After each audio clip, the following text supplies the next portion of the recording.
A paz do Senhor Jesus Cristo. É orando no Espírito que venho trazer para os amados irmãos um breve estudo da Palavra do Senhor. Para mim seria mais vantagem não tocar nesse assunto a nível humano, mas somos comissionados pelo Senhor para falarmos a verdade, mesmo que isso venha contra nós, mesmo que isso não nos seja vantajoso, porque fomos chamados para falar a verdade. E nestes tempos do fim, onde quase ninguém quer ouvir a verdade, é como se chamássemos inimigos para cima de nós, tocando em temas polêmicos. Sabemos que isto é necessário, pois o Senhor nos comissionou e cabe a nós passarmos toda a palavra de Deus, de forma que não estamos julgando pessoas, mas expressando a mente de Deus, pois o Senhor nos ungiu como embaixadores celestiais. Não estamos dizendo o que achamos ou pensamos, ou nossa opinião pessoal. Não estamos com a intenção de atacar ninguém, mas sim de expressar o que Deus pensa a respeito através da palavra do Senhor, que nos é revelada no Espírito. A intenção desse estudo é ajudar aqueles que quiserem, e são bem poucos, a prevalecerem. Quanto aos mais, se ofenderão, se sentirão perseguidos, se voltarão contra. Mas isso não importa. E nada temos a vida por preciosa a não ser cumprir o ministério que o Senhor nos deu. Quero falar de forma breve algo que é relevante em todas as eras, ainda mais agora. Falar sobre um coração puro nos tempos do fim é como tocar num assunto tão nevrálgico, um ponto tão sensível, o coração do Evangelho. Porque Deus é santo. E a pureza é uma condição para termos um relacionamento com Deus. Ela só é possível pela graça. Deus em Cristo nos oferece essa pureza. Ele não exige da raça humana caída, pois o homem em sua condição humana não tem como produzir esse desempenho. Mas ao se arrepender e se converter ouvindo o Evangelho, lhe é concedido poder. Eu quero falar sobre a gravidade da impureza sexual e depois como, pela graça, podemos ter, com a ajuda do Senhor, a pureza sexual devolvida. Se uma pessoa, antes de conhecer o Senhor, foi impura, ao ela se voltar ao Senhor, ela é perdoada e purificada pelo sangue de Jesus. Seu passado é apagado, de forma que o Senhor devolve a pureza. E não é levado em conta o tempo da ignorância. Muito importante compreender o propósito de Deus nisso tudo. Nós começamos com um texto importante aqui em 1 Coríntios capítulo 6, no versículo 17, que fala: mas o que se une, o que se ajunta com o Senhor é um só Espírito com Ele, ou seja, é o mesmo Espírito. Então o Senhor está falando aqui, isso é muito sério, que o que Ele está falando ali é que somos um com o Senhor ao ter recebido Ele em nosso coração. Aí Ele diz na sequência, olha, fugir da prostituição.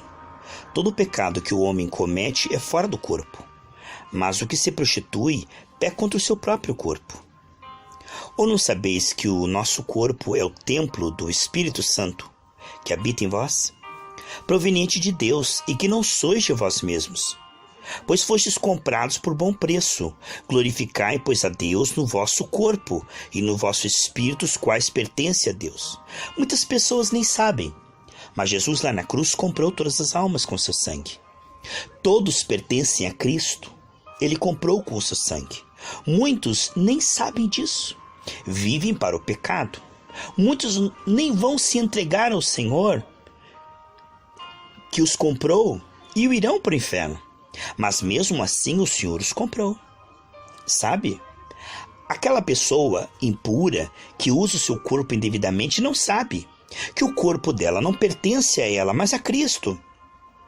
Se uma pessoa se oferece fora do casamento a uma outra pessoa, ela pode pensar que tem a liberdade para isso, que o corpo é dela, ela não está fazendo mal para ninguém. Mas o que ela não sabe é que o Senhor Jesus comprou a todas as almas para ser os santos do Senhor. Então, aquela pessoa que vai usar indevidamente o seu corpo, ela está pensando que o corpo dela é dela para o pecado. Mas o que ela não sabe é que o Senhor Jesus tem o direito sobre os nossos corpos. O homem solteiro, o corpo dele pertence ao Senhor. E o casado, como diz a palavra do Senhor, o corpo pertence ao seu cônjuge. Em 1 Coríntios 7,4, diz que a mulher não tem o poder sobre o seu corpo, mas o marido tem. E o corpo do marido pertence à esposa. Aqui eu quero dar um adendo. Algumas igrejas não dão ceia, nem batismo nas águas, uma esposa que ainda não tem o papel passado com seu marido. Não está formalizado em cartório. Mas às vezes ela veio para o evangelho e ele ainda não veio. Ela quer casar, ele não quer. Então, ela está orando, porque ela não quer tomar uma atitude precipitada, ela não quer deixá-lo, porque talvez Deus vai salvá-lo, como a Bíblia diz, se uma mulher está casada, não deixe ele, porque o Senhor pode salvá-lo lá na frente. Então ela vai com muito cuidado. Ela não vai simplesmente largá-lo de uma hora para outra. Então, ela quer casar e o marido não quer, então a culpa não é dela. Muitas igrejas punem essa pessoa que quer casar e o cônjuge não quer. Não dão a ceia enquanto não acertar os papéis, não batizam nas águas enquanto não acertar os papéis. Mas veja, em 1 Coríntios 11, 23, e quando eu reconheço o pecado como pecado, aquilo não é computado. Perdão, eu falei 1 Coríntios 11, 23, 1 Coríntios 11, pega na tua palavra aí, 32, tá? Quando nós julgamos o pecado, chamamos pecado de pecado, com a intenção de sair daquilo, Provérbios 28, 13 diz que quando eu reconheço o pecado como pecado, com a intenção de abandoná-lo, o Senhor tem misericórdia. Aí começa o processo, onde o Senhor perdoa e se torna advogado. E vai trabalhar ou para convencer esse marido a casar, ou mostrar para ela que o casamento não existirá e que ela está, então, livre, porque o casamento não se consumou. É muito importante compreender, meus amados irmãos, que o Senhor não é legalista. É importante sim acertar os papéis para ter um bom testemunho na sociedade, para até mesmo ter um ministério no púlpito. Como poderemos pregar se temos essa pendência diante das autoridades dessa terra? Hoje é considerado duas pessoas que se ajuntam como casamento, união estável, mas o Senhor chama isso de fornicação se não houver a intenção de casar. Porque o solteiro não tem o direito do corpo, não é? Nós precisamos ver que isto é para os casados, como nós lemos aqui em 1 Coríntios capítulo 7, versículo 4. Então o corpo do solteiro pertence ao Senhor. A Bíblia diz em 2 Timóteo capítulo 2, versículo 22 e 23 assim: foge também dos desejos da mocidade, segue a justiça, a fé, o amor, a paz, com os que, com o coração puro, invocam o Senhor. Rejeita as questões loucas sem instrução, sabendo que produzem contendas. O Senhor está chamando o jovem com o coração puro a fugir das paixões. Hoje muitos retiros jovens incentivam as paixões. O que é a paixão? É aquilo que já vai para a carne antes da hora. Sabe, na Bíblia nem tem namoro, tem a corte, não é? Tem o conhecimento e o casamento. Mas enquanto estiverem se conhecendo, não devia haver contato sexual, certo? Nem abrasar-se. Isso aí é pecado de impureza, isso é pecado de fornicação. Então o Senhor manda fugir, sabe? Não é lutar contra a tentação, não é sentar junto no sofá coberto e vendo televisão e tentar vencer. A tentação você não luta contra, você foge. Veja quando José foi tentado pela sua patroa, que queria cometer um adultério com ele saiu correndo. Então a tentação, você não deve nem pensar nisso, porque se não vier para a mente, é impossível cair em tentação se você não pensar, se você não ver, se ficar vendo pornografia na internet ou pensando, isso vai descer para o coração. E se descer para o coração, logo vai virar um ato. E o ato consumado leva à morte. O que vemos então é que um abismo chama outro abismo. A melhor maneira de vencer uma tentação é enquanto ela está como um pensamento, como um dardo inflamado no maligno, na mente. É a melhor maneira de vencer, porque depois que a pessoa decidiu no coração, já está profundamente apaixonada, ela comete loucura. Muitas pessoas dizem cego de paixão, né? A paixão enlouquece, embobece. A paixão é diferente do amor, porque o amor, você ama outra pessoa e a respeita. Você sabe esperar o casamento. Isso é amor. Agora a paixão é esse vampirismo que você não se importa com a alma da pessoa, com a eternidade da pessoa. Você quer o corpo dela aqui e agora.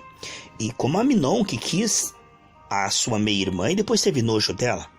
O sexo fora do casamento não é abençoado pelo Senhor e a paixão vai virar em ódio. Não vai dar certo porque não é abençoado por Deus. O sexo fora do casamento não é abençoado por Deus. Assim como não é abençoado por Deus o sexo contrário à natureza. Sexo com animais, sexo com pessoas do mesmo sexo. Isso não está na palavra do Senhor e não é abençoado pelo Senhor. Eu sei que falando isso eu poderei levantar inimizades. Estou expressando a palavra do Senhor. Sou capaz de morrer por ela e não me importo. Entende? Nós devemos falar a verdade do Senhor. O que vemos sem dúvida é que o Senhor disse que Adão e Eva, homem e mulher, se juntarão. O que complementa o homem é uma mulher. O que complementa a mulher é um homem. É claro que num país democrático o homem tem direito de casar com outro homem. Uma mulher tem direito de casar com outra mulher. No Estado democrático, o homem tem o direito de fazer o que ele quiser com o corpo dele e ele tem a liberdade e ele deve ser respeitado, né? Não somos homofóbicos. Ele deve ser, assim, ele é livre perante a democracia para fazer o que quiser da vida sexual, da opção sexual dele. O que nós estamos pregando aqui, o Evangelho, é para aqueles que querem, para aqueles que aceitam. O Evangelho não está aí para transformar a sociedade, mudar a sociedade, não. O Evangelho é pregado para que aqueles que se voltarem ao Senhor e receberem essa palavra, possam receber, então, o que nós estamos falando aqui. Agora, se a pessoa quer viver de uma forma diferente da palavra do Senhor, é um direito dela, deve se deixar, porque o próprio Deus dá às pessoas a liberdade. Agora nós estamos mostrando aqui que isso tem consequência, amados. O sexo contrário à palavra do Senhor terá uma consequência, né? O que vemos aqui, a Bíblia fala em Efésios capítulo 5, versículo 3 ao 6. Mas a prostituição e toda impureza ou avareza nem ainda se nomeia entre vós, nem para falar sobre esse assunto. Nem abrir a boca, nem porque isso vai despertar imagens. Palavras geram imagens, né? Então quando nós começamos a falar, isso pode despertar no outro uma imagem lasciva e impura. Por isso que se colocarmos as pessoas debaixo da lei, aí é que elas vão cair em impureza mesmo. Se eu pregar aqui como um João Batista, um legalista contra a impureza, eu vou despertar um avivamento de impureza, porque a lei ela suscita o desejo. O que eu estou pregando aqui na graça é explicando como. É muito importante, amados, pregar o ministério da reconciliação, a nova aliança. Não adianta proibir isso e dizer que é pecado e que vai para o inferno. Não adianta, amados. É preciso explicar como lidar com essas tentações que parecem mais fortes do que nós, né? Que parecem que vão nos arrastar, que parece que são irresistíveis. Desde a queda, o homem, na sua condição humana, né, caída, ele interpreta de forma equivocada. Ele se vê fraco, né? Joel 3,10 diz: digo fraco, eu sou forte. Então, desde a queda, o inimigo faz parecer, dá a sensação de que a tentação ela é irresistível. Eu quero falar sobre isso. Pastor, isso é mais forte do que eu. Pastor, isso me arrasta, me domina, não tenho como, né? Lá em Gênesis, no Antigo Testamento 4,7, o Senhor já dizia que o mal vem contra ti, mas convém a ti dominar. O Senhor não diria isso se nós não tivéssemos como dominar. Eu vou explicar como você pode dominar, isso é muito importante também. Se nós estamos falando da ferida, vamos falar da cura. Estamos falando do problema, vamos falar da solução. Mas a prostituição e toda impureza ou avareza nem ainda se nomeia entre vós, como convém a santos. Nem torpezas, nem parvoíces, nem chocarrices, que não convém, mas antes ações de graça. Olha o que deve ser nossa boca, né? Ações de graça, porque bem sabeis isso, que nenhum fornicário, impuro, avarento, o qual é o que diante de Deus? Como é que Deus vê isso? Idolatria. Quando a pessoa ama mais o sexo do que a santidade de Deus, ela é uma idólatra, entende? Nenhum idólatra tem herança no reino de Cristo de Deus. Ninguém vos engane com palavras vãs. Então a pessoa diz, não dá nada, que tem, Deus é amor, todo amor está permitido por Deus. Ele diz, não se engane. Porque por essas coisas vem o quê? A ira de Deus sobre os filhos da desobediência. Deus chama isso de desobediência. Deus chama em Romanos capítulo 1, este sexo contrário à natureza, Deus chama de erro. Deus chama de erro. Então é importante nós compreendermos que a palavra de Deus, você pode ver isso em Romanos 1, 27. Deus chama de erro, né? E diz que é passível de morte. Agora, nós compreendemos que só Deus pode julgar, e nós estamos expressando o julgamento de Deus, não dos homens. Ninguém tem o direito de perseguir, ser homofóbico, matar pessoas assim. Isso é pecado diante de Deus. Não matarás, diz a palavra do Senhor, né? Então nós não temos o direito de maltratar ninguém por sua opção sexual, não temos o direito de ofender, de escarnecer, né? E de apontar essas pessoas, porque isto é falta de amor, né?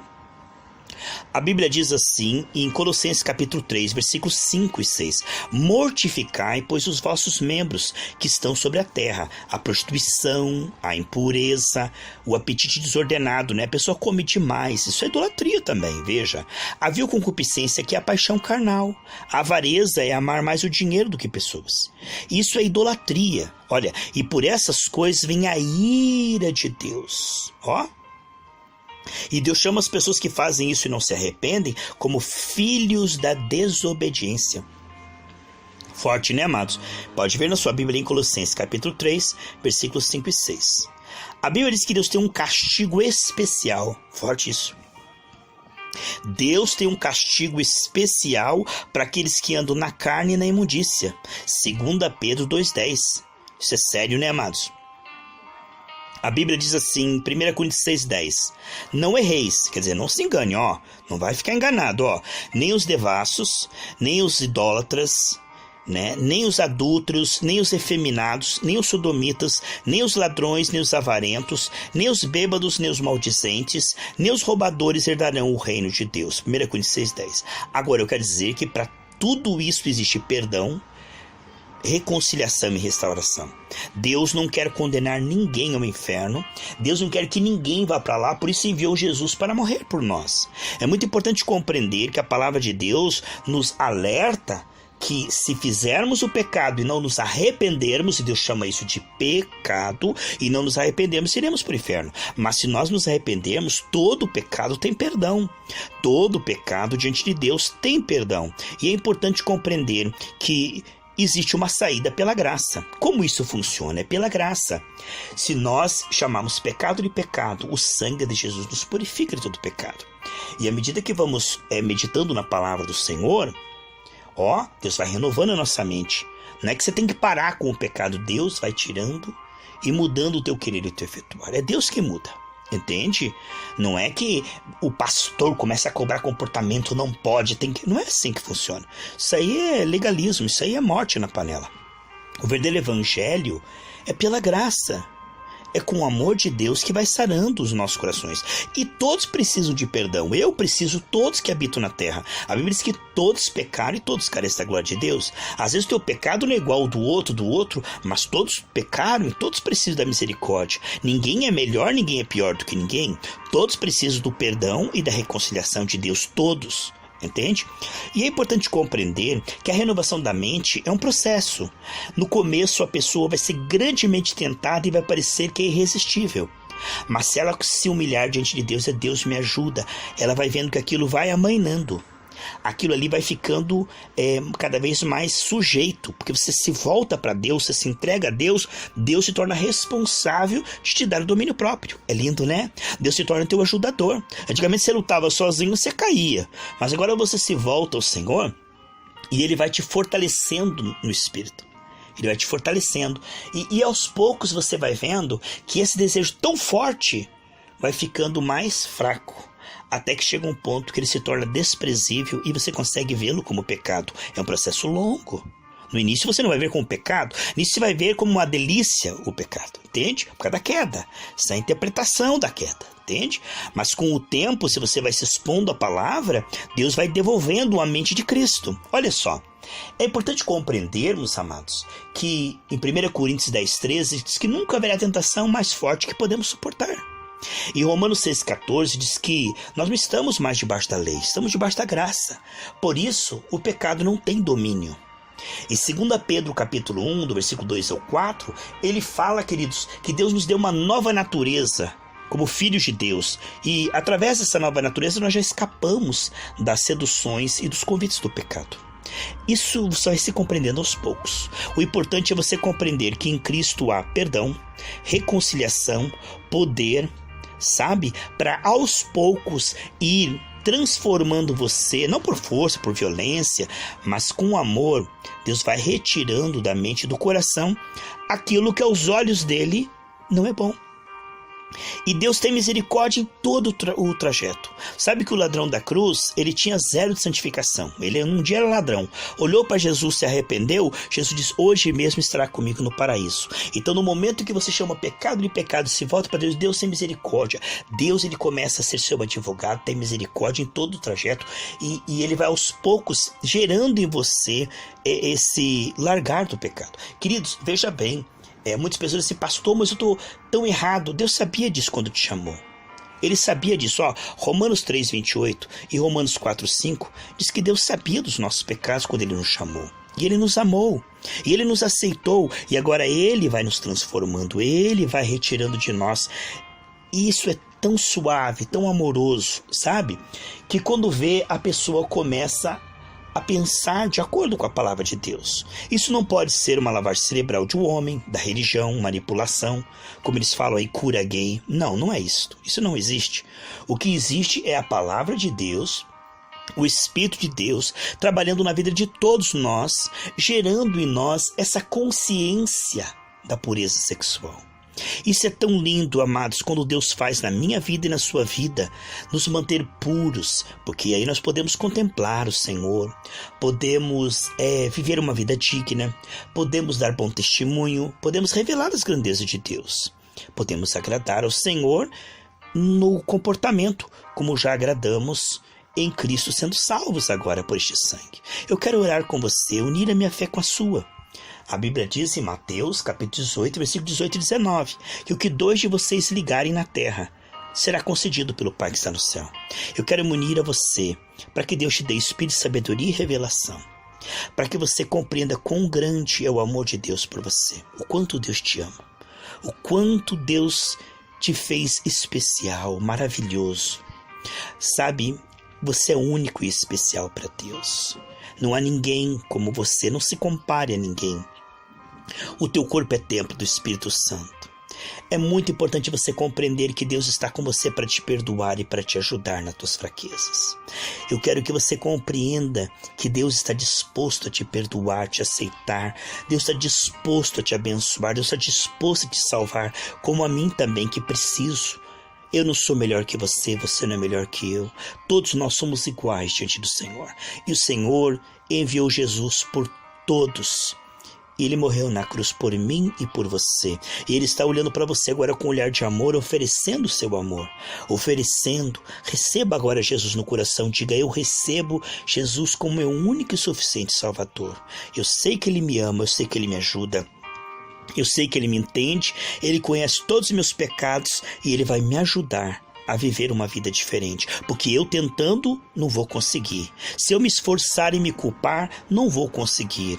A religião não pode me mudar, mas Deus, através da igreja verdadeira, que é a palavra de Deus, pode me mudar. Por isso eu vou congregar no lugar onde se prega a palavra gratuitamente, aonde se aceita as pessoas como elas são, sem preconceito, sem crítica, com o amor de Cristo. E nós oramos com muita fé, em nome do Senhor Jesus.